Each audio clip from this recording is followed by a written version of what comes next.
Hello everyone, তনয়ার পাকশালাতে সবাইকে স্বাগত জানাই। যারা ফার্স্ট টাইম চ্যানেলটা ভিজিট করছো তাদের কাছে অনুরোধ রইল, চ্যানেলটা সাবস্ক্রাইব করো, পাশে থাকা বেল আইকনটি প্রেস করো যাতে নতুন নোটিফিকেশন তোমাদের সামনে চলে আসে। পুজো আর মাত্র হাতে গুনে 3 থেকে 4 কি 5 দিন মাত্র, সেখানেই ভোগ তো হবেই। অনেকের বাড়িতে কিন্তু ছোটোখাটো পুজোও হয়ে থাকে।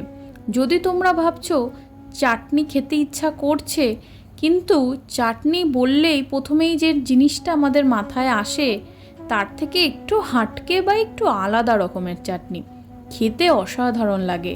আজকের রেসিপি আলুর চাটনি।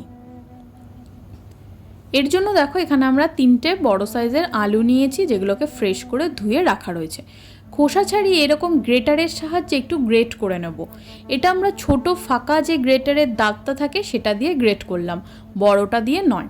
এবার দেখো এই গ্রেটারের সাহায্যে খুব ভালো করে গ্রেট করে এটাকে কিন্তু 2-3 বার আমাদের খুব ভালো করে আলুটাকে ওয়াশ করে নিতে হবে। আলুর মধ্যে একটা যে স্টার্চ থাকে সেটার জন্য কিন্তু খেতে ভালো লাগে না এবং একটু অন্যরকম হয়। এবার এটাকে দেখো ছাঁকনিতে এইভাবে রেখে কিন্তু 2-3 বার খুব ভালো মতন ধুতে হবে। এবার কড়াইতে দিয়ে দিলাম 2 চামচ মতন সাদা তেল। তেলটা খুব ভালো সুন্দর গরম হলে এর মধ্যে সেই জল ঝরিয়ে রাখা আলুগুলোকে আমাদের দিয়ে দিতে হবে। দিয়ে কিন্তু একটু 2-1 মিনিট মতন ভেজে নিতে হবে। এখানে কিন্তু হলুদ আমরা ব্যবহার করব না, যেহেতু চাটনি, আর চাটনি বললেই প্রথমেই আমাদের মাথায় আসে হয় আমসত্ত্ব খেজুরের চাটনি, আমরা জলপাই, নইলে আরও অন্য রকম কিছু চাটনি। কিন্তু আলু দিয়ে কখনো চাটনি ট্রাই করেছো? অবশ্যই একবার করো।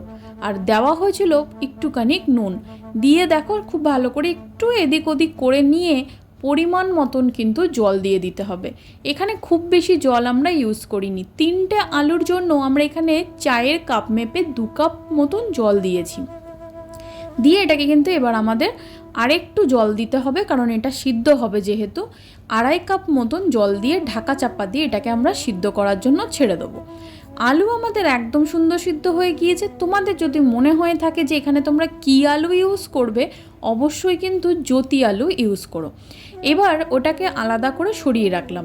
আলু একদম সিদ্ধ হয়ে গিয়েছে। এবার কড়াইতে আর 1 কাপ মতন জল দিয়ে চিনিটা দিতে হবে এখানে খুব সুন্দর শিরাটা বানানোর জন্য। চিনি তোমরা যে যেরকম পছন্দ মিষ্টি খেতে চাও সেই অনুযায়ী দিও। এখানে যেহেতু আলুর তো কোনো রকম টেস্ট নেই, সেহেতু কিন্তু চিনিটা এখানে খুব বেশি প্রয়োজন নেই, কিন্তু আমরা একটু মিষ্টি মিষ্টি পছন্দ করি। যখন চিনিটা খুব ভালো মেল্টেড হবে তখন এই যে আলুটাকে আমরা জল দিয়ে সিদ্ধ করে রেখেছিলাম সেই জল সমেত চিনির শিরায় দিয়ে দেবো। দিয়ে কিন্তু আমাদের খুব ভালো করে একটু জাল করে নিতে হবে। 5-10 মিনিট মতন হাই ফ্লেমে দেখো এইভাবে জাল করে নিলাম। এটা চাইলে তোমরা কিন্তু মিষ্টি আলু বা রাঙা আলু দিয়েও করতে পারো, খুব ভালো খেতে হয়। এবার দেখো ওপর থেকে দিয়ে দিলাম কাজু আর কিশমিশ। তোমরা চাইলে কিন্তু আমন্ডও দিতে পারো, কিন্তু সেইগুলো যায় না, সেই অনুযায়ী এই দুটো দিতে পারো। ওপর থেকে একটু টেস্টের জন্য দিলাম সামান্য একটা চিড়ে নেওয়া কাঁচা লঙ্কা, আর দিলাম গ্যাসের ফ্লেমটাকে বন্ধ করে 1 থেকে 1.5 চামচ মতন পাতি লেবুর রস। এটা টক মিষ্টি ঝাল এই 3টেকেই খুব সুন্দর ব্যালেন্স করবে। দেখতে কি অসাধারণ লাগছে না? বন্ধু বান্ধব আত্মীয় স্বজন বাড়িতে আসলে একবার তাদেরকে এইভাবে রেসিপিটি খাওয়াও, আর তাদের কেমন লাগলো আমার কমেন্ট সেকশানে জানাও।